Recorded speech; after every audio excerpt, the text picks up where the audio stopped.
আচ্ছা, আমাদের অন্তর্বর্তীকালীন সরকার কি ব্যর্থ, নাকি তাকে ব্যর্থ দেখানো হচ্ছে বা ব্যর্থ করানো হয়েছে? একটা দুইটা জিনিস হতে পারে, তিনটা জিনিস হতে পারে এখানে। সে ব্যর্থ, অথবা দুই, হতে পারে এমন সে ব্যর্থ না, তাকে ব্যর্থ দেখানো হচ্ছে, অথবা তিন, সে ব্যর্থ হতে মানে সে সফল হতে পারতো কিন্তু তাকে ব্যর্থ করানো হয়েছে। তিনটা জিনিস হতে পারে। এই আলোচনাগুলোর মূল কারণ হচ্ছে এই যে নির্বাচনের পরদিন থেকেই আমাদের বাংলাদেশ, মানে বাংলাদেশের বিভিন্ন টিভি চ্যানেলে যা শুরু হয়েছে, অন্তর্বর্তীকালীন সরকারের কি কি দোষ ছিল, কোন কোন জায়গায় দুর্নীতির অভিযোগ আনা যায়, এবং হচ্ছে ডক্টর ইউনূস নিজের জন্য কি কি সুবিধা ভাগিয়ে নিয়েছেন, এগুলো নিয়ে তুমুল আলোচনা। এবং যারা আলোচনা করছে এদেরকে যে আমরা চিনি না তারা, তা না। আমরা এই মানুষগুলোকে খুব ভালো করেই চিনি। তারা তাদের জীবনে লম্বা একটা সময় ধরে আওয়ামী লীগ করেছে। যে কোনো হয়তো স্বার্থের টানাটানিতে আওয়ামী লীগ থেকে ছুটে এসেছে। এসে হয় কেউ অন্য কোনো দলে যোগ দিয়েছে, আর কেউ হয়তো মিডিয়ার মধ্যে কি বা কারণে আওয়ামী লীগ জরুরি ছিল তৎকালীন সময়ে, কি কি কারণে এখনো আওয়ামী লীগকে, মানে আওয়ামী লীগ জোর করে হলেও ক্ষমতায় ধরে রাখা উচিত, সেগুলো বোঝানোর চেষ্টা করেছে। এখন আমাদেরকে বোঝানোর চেষ্টা করছে যে আওয়ামী লীগ বা শেখ হাসিনার মধ্যে আর ডক্টর ইউনূসের মধ্যে খুব একটা তফাৎ নেই, এরকমও বলা হয়েছে। এগুলো নিয়ে একটু একটু আলোচনার দরকার আছে বলে মনে করছি। এই মানুষগুলোকে আমরা চিনি, প্রথম কথা হচ্ছে এইটা। দ্বিতীয় কথা হচ্ছে এইটা যে আমাদের আসলে আলোচনার বিষয়ে একটু আলোচনা করে দেখি যে ডক্টর ইউনূসের সরকার কি আসলে ব্যর্থ, নাকি তাকে ব্যর্থ করানো হয়েছে, নাকি ব্যর্থতার গল্প বেচা হচ্ছে। একটা বিষয় হচ্ছে এটা যে ডক্টর ইউনূসের ব্যর্থতার মধ্যে, অনেকগুলো ব্যর্থতার মধ্যে সবচাইতে বেশি যেটা নিয়ে আলোচনা হয়েছে সেটা হচ্ছে আইন শৃঙ্খলা পরিস্থিতি।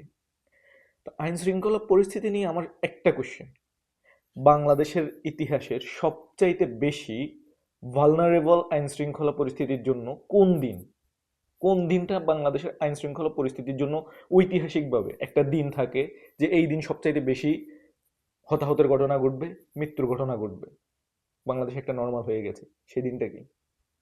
নির্বাচনের দিন। নির্বাচনের দিন বাংলাদেশের ইতিহাসে সবচাইতে বেশি হতাহতের ঘটনা ঘটে, সবচাইতে বেশি ভায়োলেন্ট একটা দিন থাকে নির্বাচনের দিন। যেই সরকার নির্বাচন করতে পারে অলমোস্ট জিরো ভায়োলেন্সে, যেই প্রশাসন, যে আইন শৃঙ্খলা পরিস্থিতি, মানে আইন শৃঙ্খলা বাহিনী নির্বাচনের দিনটাকে অলমোস্ট জিরো ভায়োলেন্সে রাখতে পারে, তারা চাইলে পুরো 18 মাস একটা দেশকে জিরো ভায়োলেন্সে রাখতে পারত, বা ওই সামর্থ্য তাদের আছে। তারা ইচ্ছা করে ওই সরকারকে সহায়তা করে নাই, যার ফলে এই সরকার আইন শৃঙ্খলা পরিস্থিতিতে ব্যর্থ। এইটা প্রমাণ করে নির্বাচনের দিন। যদি এই সরকার ব্যর্থ হইতো তাহলে নির্বাচনে 2018 সালে সম্ভবত 123 জন মারা গেছে নির্বাচনের দিন। শেখ হাসিনা যে সবচাইতে শক্তিশালী শাসক বাংলাদেশের ইতিহাসে এখনো পর্যন্ত, স্বৈরশাসক হোক, কিন্তু তাকে শক্তিশালী হিসেবে দেখানো হচ্ছে। তো তার সময় বিভিন্ন অপকর্ম ঘটে নাই, এটা ঘটে নাই, ওইটা ঘটে নাই বলা হয় না। তার সময় 123 জন মারা গেছে, সম্ভবত 2024-এ তাও এরকম 26-27 জনের মতো একটা সংখ্যা আছে মারা গেছে, আমি শিওর না। প্রত্যেকটা নির্বাচনে মারা যায়, কিন্তু এই নির্বাচনে অলমোস্ট একজনও মারা যায়নি, খুব বড় ধরনের কোনো হতাহতের ঘটনাও ঘটে নাই। তো এইটা প্রমাণ করে যে এই সরকারকে যদি সমস্ত বাহিনীগুলো সহায়তা করত, সেনাবাহিনী ম্যাজিস্ট্রেসি পাওয়ার নিয়ে মাঠে থাকার পরেও এই সরকার আইন শৃঙ্খলা পরিস্থিতি উন্নয়ন করতে পারে না। এটা হচ্ছে এক নম্বরের সবচাইতে বড় সমালোচনা। দুই নম্বরে একটা বড় সমালোচনা থাকে মব, মবের সহায়তা দেওয়া বা মবেরকে কিছু না করা। ডেইলি স্টার এবং প্রথম আলো যখন পুড়ে যাওয়া হয়, এটা কি আসলে পুড়ে যাওয়া হয়েছে নাকি পুড়তে দেওয়া হয়েছে? সেনাবাহিনী কেন ওখান থেকে গিয়ে ঘুরে এসেছে? সেনাবাহিনীকে কি মানা করেছে? যদি সেনাবাহিনীকে মানা করে থাকে সেনাপ্রধান বলুক, অথবা ওই অঞ্চলের যেই কোনো কমান্ডার, এখন তো সবাই বলতে পারে। হয়তো ওই সময় ডক্টর ইউনূস বলতে দেয় নাই, এখন তো বলতে পারে যে হ্যাঁ ডক্টর ইউনূসের অমুক উপদেষ্টা আমাদেরকে মানা করছে, যার ফলে আমরা এখানে অ্যাকশন নিতে পারি নাই।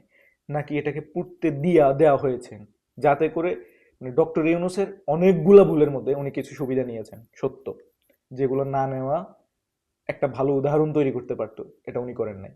এটা কেন করেন নাই সেটা একটা আলোচনা হবে। কি বাংলাদেশে গিয়ে উনি এমন অবস্থা দেখেছে কিনা যে এখানে আসলে কিছু করা যাচ্ছে না, সবাই লুটপাট করে নিচ্ছে, আমিও আমার জন্য একটা কিছু করে নি, এমন হয়েছে কিনা? কারণ বাংলাদেশ থেকে তো আগাইতে দেয় নাই, বাংলাদেশে কোনো একটা সংস্কার হইতে দেয় নাই। 1400 প্রাণের বিনিময়ে, মানে 1400 মানুষ মারা যাওয়ার আগে বাংলাদেশ যে অবস্থানে ছিল, 1400 মানুষ মারা যাওয়ার পরে বাংলাদেশ প্রায় একই অবস্থানে আছে। শুধুমাত্র এই অবস্থা, এইরকম কিছু ছাড়া যা তারেক রহমান নিজ উদ্যোগে নিজের উদারতায় দেখাচ্ছে না। উনি যা দেখাইতে চাচ্ছেন উনার উদারতা, এটা উনার উদারতা। উনি 14টা গাড়ি থেকে 4টা গাড়িতে নিয়ে এসেছেন, এটা ওনার উদারতা। উনি ট্রাফিক আইন মানেন, এটা ওনার উদারতা। কিন্তু বাংলাদেশের ইনস্টিটিউশনালি কোনো পরিবর্তন হয়নি। এই উদারতা দিয়ে চলবে না বেশি দিন। ডক্টর ইউনূস প্রথম দিন চেষ্টা করেছেন তো, কিন্তু উনি কন্টিনিউ করতে পারেন নাই।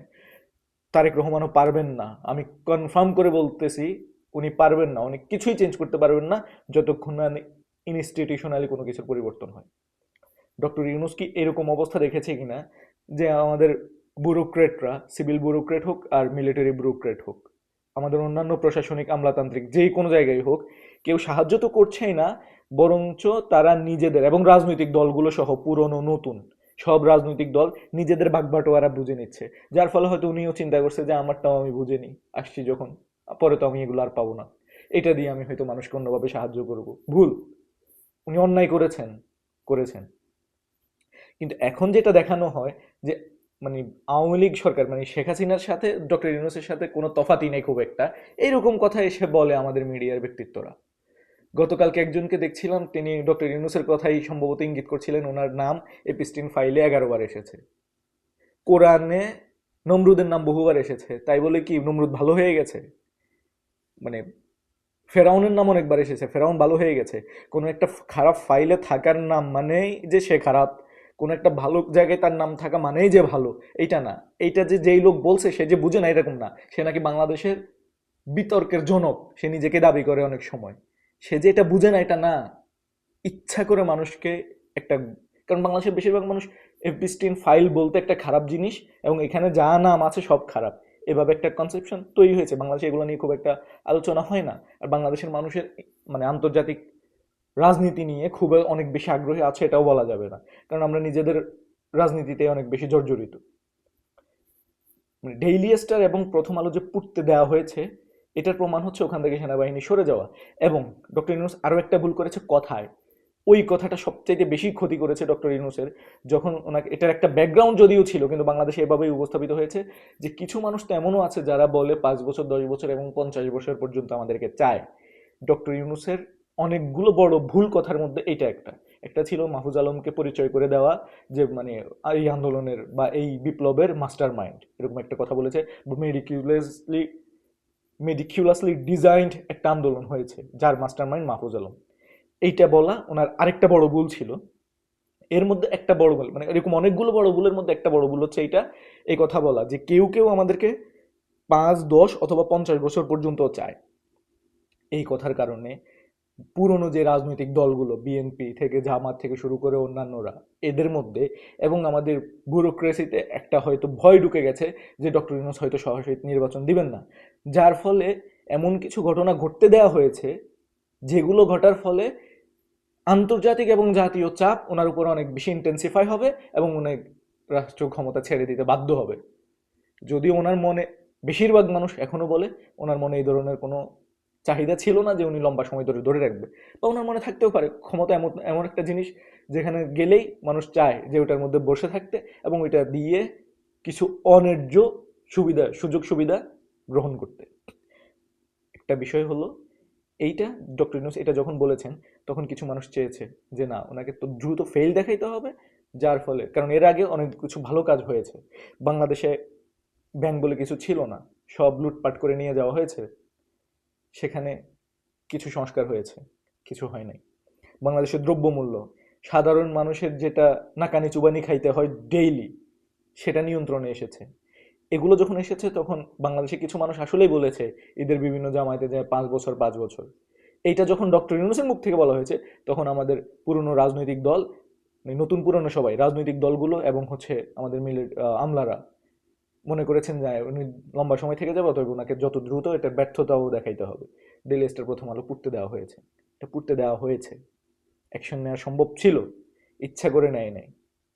এবং ওইখানে কিছু মানুষ যারা গেছে তারা নুরুল কবিররে চিনে না, কিন্তু এরা আন্দোলন করে অসম্ভব। আচ্ছা, তো এই হচ্ছে আলোচনা যে ডক্টর ইউনূসের সরকার আসলে কি ব্যর্থ হয়েছে নাকি ব্যর্থ করানো হয়েছে, অথবা ব্যর্থ দেখানো হচ্ছে। এখন এখন অনেকগুলো কথা বলা হচ্ছে। এই যে এপিস্টিন ফাইলের কথা বললাম, ওনার নাম 11 বার এসেছে এই ধরনের আলোচনা, কারণ ওনাকে খারাপ দেখানো হবে।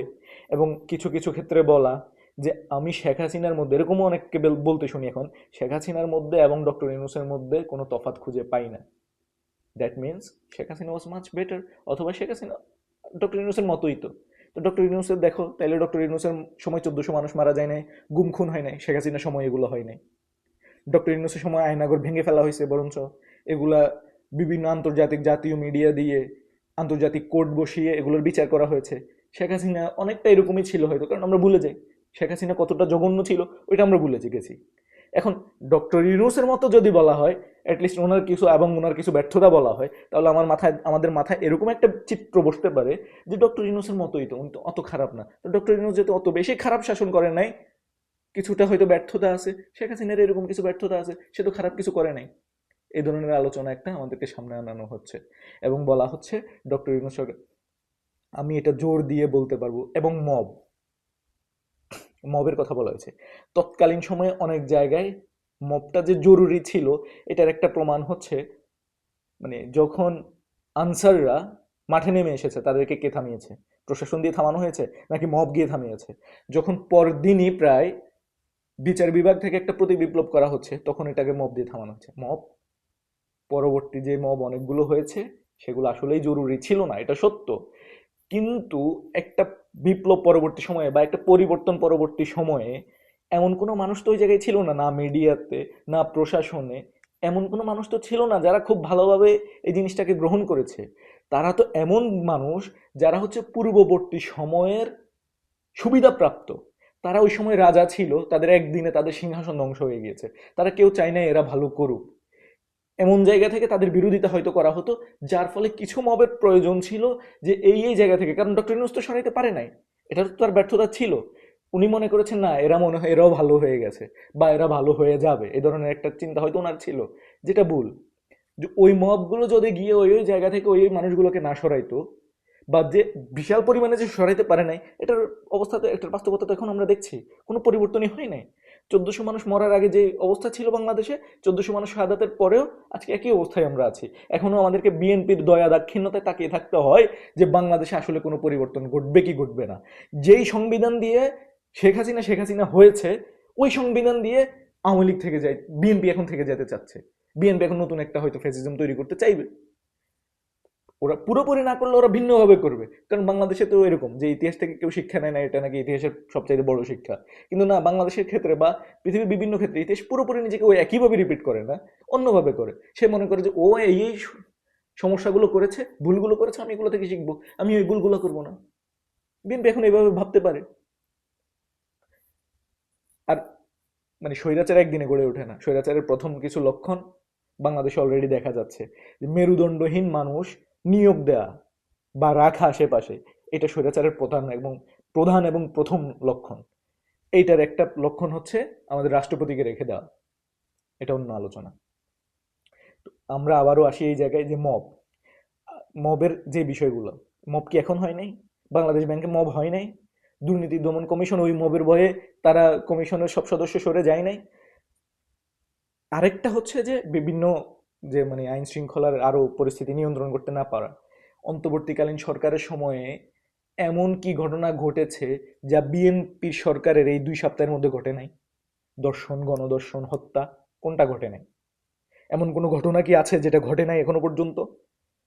তাহলে অন্তর্বর্তীকালীন সরকারের সময়ে যেই পরিমাণে আলোচনা সমালোচনা, টেবিল গরম, রাস্তা গরম করা হয়েছে, এটা এখন কেন করা হচ্ছে না? এখন কেন এগুলো নিয়ে কথা নাই? আমাদেরকে মূল একটা জায়গায় আসতে হবে। অন্তর্বর্তীকালীন সরকারের অবশ্যই কিছু ব্যর্থতা আছে। ডক্টর ইউনূস কিছু অন্যায্য সুবিধা নিয়েছে, অনৈতিক, অন্যায্য বলা যাবে না হয়তো, অনৈতিক, যেটা উনি না করা উচিত ছিল উনি নিয়েছেন। তবে এখানে আরেকটা আছে যে উনি নিজেকে বিভিআইপি করেছেন 1 বছরের জন্য, এটা করা জরুরি ছিল বলে আমি মনে করি। কারণ ওনাকে মানে বাঁচানোর জন্য বাংলাদেশের মানুষ যেত না, কারণ যেই পরিমাণে এখন প্রোপাগান্ডা আমাদের মিডিয়াতে করা হচ্ছে, ওনাকে তো অলরেডি ভিলেন করে দেওয়া হয়েছে। যে কোনো দিন যে কোনো একজন কেউ গিয়ে ওনাকে হত্যাও করতে পারে, ওনাকে মানে হচ্ছে ওনার সম্মানহানি করতে পারে, যে কেউ গিয়ে। যদি ওনাকে এই প্রোটোকল না দেওয়া হতো। উনি বিবিআইপি প্রোটোকল নিয়েছেন, এইটাকে আমি খুব একটা অনৈতিক মনে করি না, বা এটাকে আমি ঠিকঠাকই মনে করি, এটা নেওয়া দরকার ছিল ওনার জন্য। বরঞ্চ উনি না নিয়ে আমাদের এই সরকার দেওয়া দরকার ছিল, কিন্তু এই সরকার তো দিবে না। এই সরকার এখন পুরনো ব্যবস্থায় ফিরে গেছে। এই সরকার আওয়ামী লীগের জন্য যতটা হয়তো কেয়ারফুল, ততটা অন্য কারোর জন্য না। এটা এখন দেখা যাচ্ছে। ভবিষ্যৎ আরো ভালো করে বলবে, দেখা যাক কি হয়। কিন্তু এইটা না, ডক্টর ইউনূসের অন্যান্য কিছু সুবিধা, ওনার গ্রামীণ ব্যাংকের যেই কার্ড নেয়া বা অন্যান্য আরো কিছু ঋণ মকুব করা বা হচ্ছে সম্ভবত ট্যাক্স মকুব করা, এই জিনিসগুলো এগুলো অনৈতিক হয়েছে।